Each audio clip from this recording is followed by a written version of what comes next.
My sister, when I was a little boy, took me to the box with the Santa costume in it and said, "Look, Dad's a liar." And I remember I actually remember that incident. I remember talking to my mom about it, and her attitude was like, "Yeah, there's no Santa, get over it." And I'm like, "Well, that's," she's like, "Life's full of disappointments, get over it." And I'm like, "Huh, you mean life is suffering, Mom?" I might use that someday.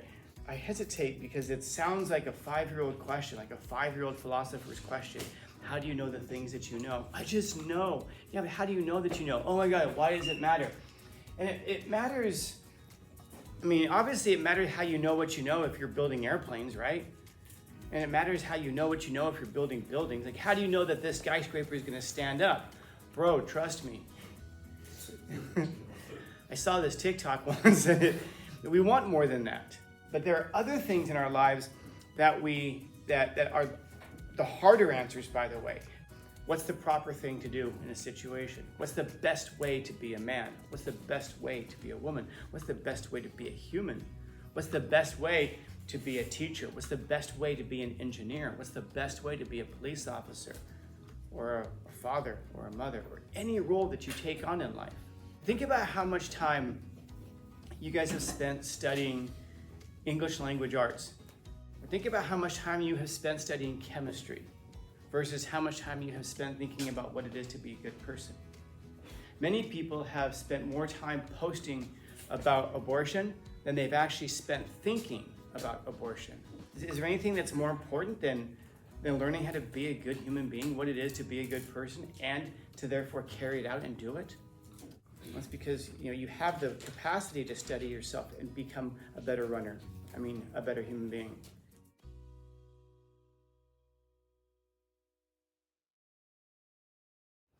So maybe there's a distinction between like intelligence and knowledge. God, I hope so. You have to tell me what it was, but does anybody remember taking an IQ test? I don't mean the one on Facebook that says you're a hyper genius, but nobody? Yeah, they don't really give them anymore. I did take one when I was a kid. So when I was little, you would know as you were growing up what your IQ was, which in certain ways, not a lot good would come from that. Because either you were average, and so then you kind of settle into it and you go, I'm average. Or you're below average, and so then you'd be like, oh, I'm below average. Or you're above average, and you walk around, I'm above average. And then you wouldn't try, so. Others. That's going to be really important for today, true knowledge. I don't know if any of you guys are like that. You watch like a 30-second clip on TikTok about astronomy, and then you walk away and you feel like you're in big brain mode. Like, wow, I just learned something cool. And you may even talk to your friends, well, as and you start talking about like you're an expert on it, and then maybe even adding a few details that you think would make it sound better. There's something that'll blow your mind. You guys know what color Mars is? This is a trip. What's that? I'm sorry? All kinds of different colors? Yeah. If you look at pictures of Mars, though, what color is Mars? Red. Red.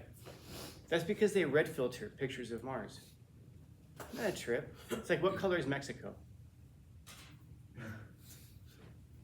None of you know? Yellow. Yeah, it's yellow. How do you know it's yellow? Because Yeah, because whenever you watch a show on Netflix that talks about Mexico, they always put a yellow filter on there. How do you know? Do you guys know what color Eastern Europe is? Yeah, like gray and blue. Yeah, because whenever they shoot something in Eastern Europe, they always put a gray or blue filter on it. So that way you know you're in Eastern Europe. How do you know you're in Mars? I'm saying you're on Mars because they put a red filter on it.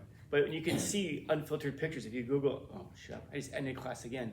If you Google unfiltered pictures of Mars, you'll see that Mars has a bunch of different colors. The sky on Mars, it's blue. It's not orange. It's not red. It's blue, bluish, light blue. But when you can see the touched up pictures versus the original pictures, it's a trip, man. The untouched pictures, you might look at that and go, maybe we could live there. But when you see the red ones, you're like, oh my God, I would never want to live there. Now the truth is, you'd never want to live there. But the unfiltered pictures almost make it look like it's possible.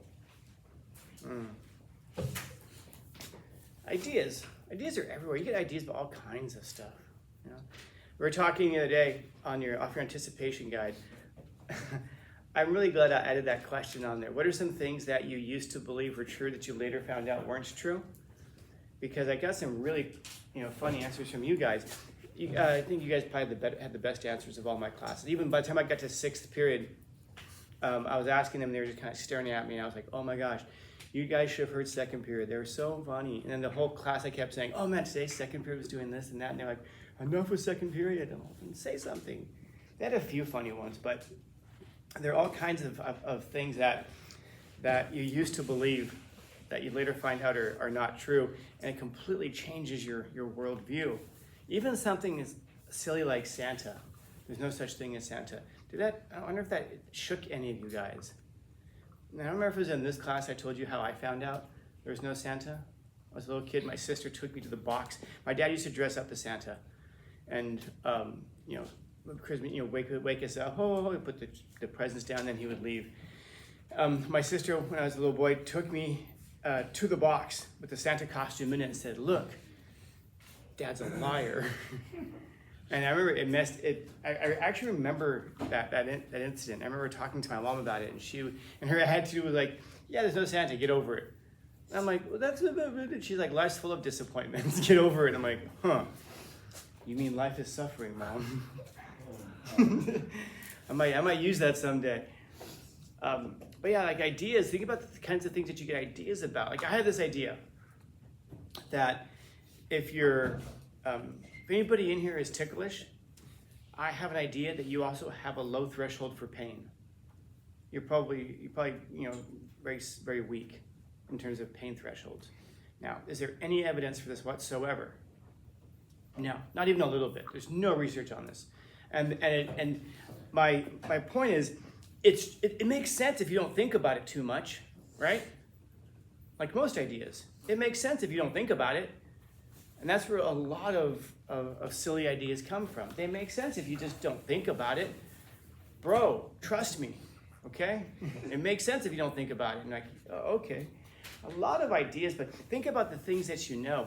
And the things that you know, that's why I hesitate, because it sounds like a 5-year-old question, like a 5-year-old philosopher's question. How do you know the things that you know? I just know. Yeah, but how do you know that you know? Oh my God, why does it matter? And it matters, obviously it matters how you know what you know if you're building airplanes, right? And it matters how you know what you know if you're building buildings. Like, how do you know that this skyscraper is going to stand up? Bro, trust me. I saw this TikTok once, and we want more than that. But there are other things in our lives that are the harder answers, by the way, because it's not as concrete as, will this building stand or not? Will this plane fly or not? And those are things like, what's the proper thing to do in a situation? What's the best way to be a man? What's the best way to be a woman? What's the best way to be a human? What's the best way to be a teacher? What's the best way to be an engineer? What's the best way to be a police officer or a father or a mother or any role that you take on in life? Those are the kinds of things that we just kind of approach and say, oh, it's just going to be intuitive. I like your shoes, man, by the way.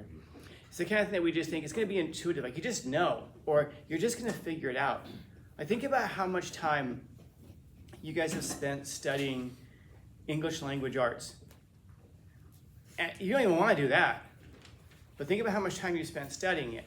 Now, think about how much time, when you have children, you will have spent studying how to be a good parent. Or think about how much time you have spent studying chemistry versus how much time you have spent thinking about what it is to be a good person. Many people have spent more time posting about abortion than they've actually spent thinking about abortion. And why do those things matter? They matter, is there anything that's more important than learning how to be a good human being, what it is to be a good person, and to therefore carry it out and do it? If you're a biologist, shouldn't you know what it is to be a good biologist so that you can be a good biologist? Think about how different many of us how different many of us would parent if we studied how best to be a parent. Now, those are more abstract ones, and I think we struggle with them because they feel like we should know how to do them just by virtue of the fact that we're alive. But we all know how to walk. We all know how to run. But isn't it true that you can run better if you study it? You learn proper form and technique? Yeah, and you might be like, well, it only makes the difference of 5 seconds in a race. That's a big 5 seconds though, man. Big 10 seconds. I mean, in some cases, I don't know if any of you guys do long distance running. Yeah.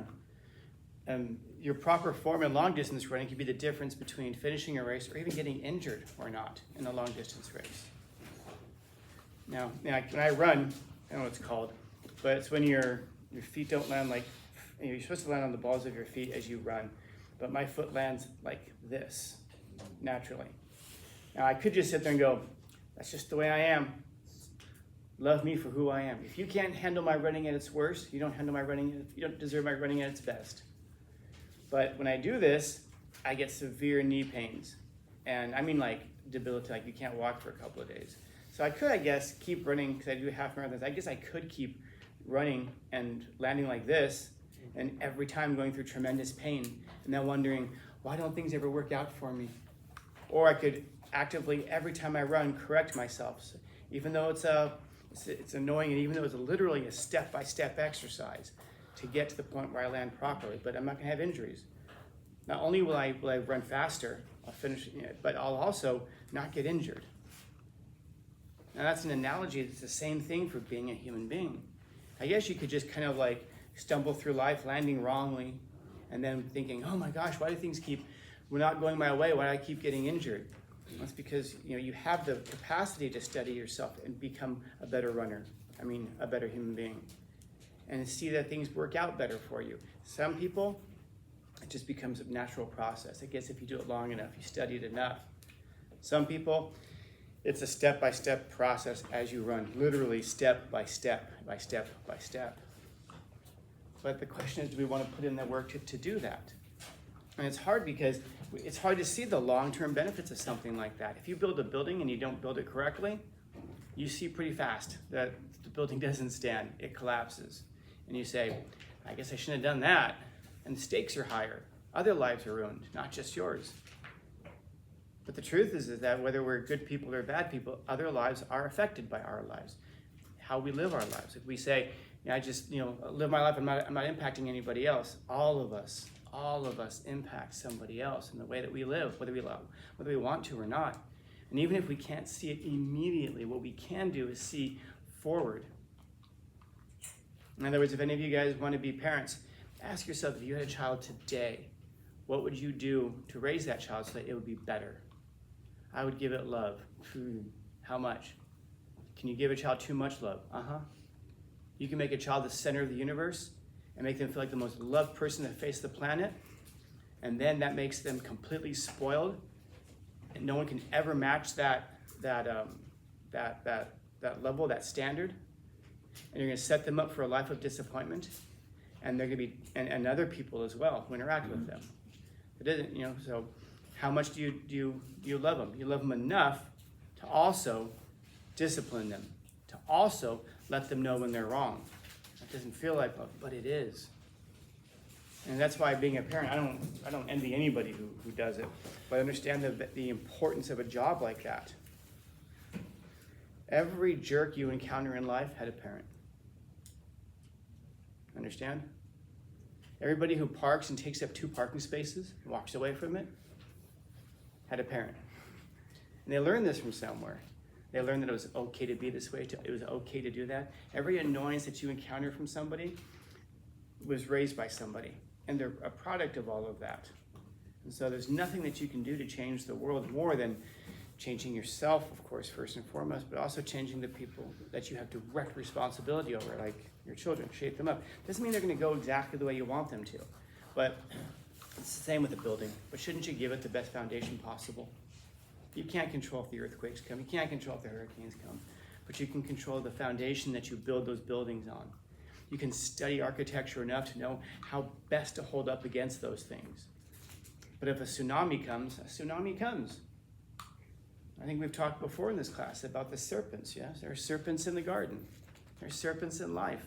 You can't protect yourself or your children or anybody around you from all the serpents. You can't go kill all the serpents, but what you can do is get people, especially yourself, ready to encounter those serpents. Big problem is that we approach all of these situations with that first word, ideas. Oh, you know what? I think I know how to do it. It makes sense. Let's just go with that. But then testing it and thinking about it, finding out what's true and what's not, that's knowledge. And a lot of times, this is the hard part about it's one of the hard things about philosophy, and I guess about mathematics, and I guess about biology, and I guess about every science, hard and soft science of life. Sometimes your ideas get beaten down by the things that you know, that you learn, that you know. Knowledge oftentimes destroys your ideas. That's fine. Adopt the new ideas. Now you're stronger for it. So, questions, comments, concerns, complaints, criticisms, critique?